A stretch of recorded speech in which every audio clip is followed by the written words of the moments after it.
Bonjour à tous et bienvenue sur Maroc 24. En ce 31 janvier 2025, le Maroc franchit une nouvelle étape dans son développement technologique et militaire. Le géant turc Baykar officialise son implantation dans le royaume avec la création d'Atlas Défense, une filiale dédiée à la conception et à la production de drones.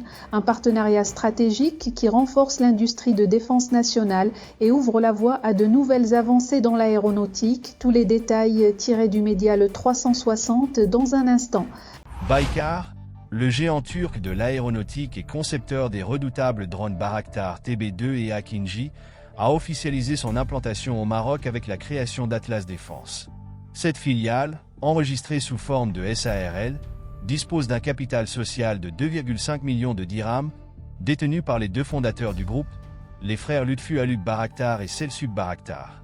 Domicilié à Rabat, Atlas Défense prévoit de développer un large éventail d'activités stratégiques.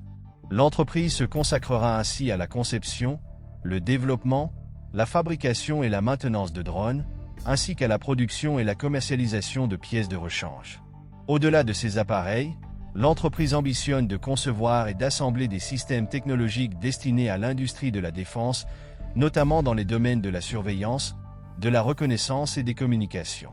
Son activité englobera également la production d'équipements électroniques, optiques et mécaniques, utilisés dans des applications militaires et industrielles. Le groupe Baykar n'est plus à présenter dans le domaine des technologies militaires.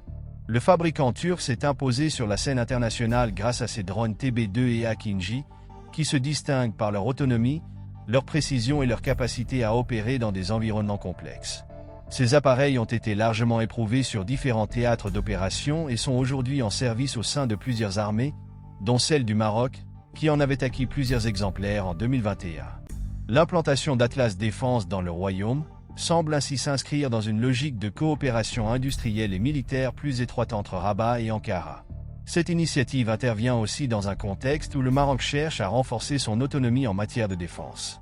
En multipliant les partenariats technologiques, notamment avec Israël, les États-Unis et désormais la Turquie, Rabat affiche sa volonté de diversifier ses sources d'équipements et de développer progressivement une industrie militaire nationale capable de répondre à ses propres besoins stratégiques. Pour rester informé, je vous invite à regarder les vidéos Maroc 24 qui s'affichent sur votre écran.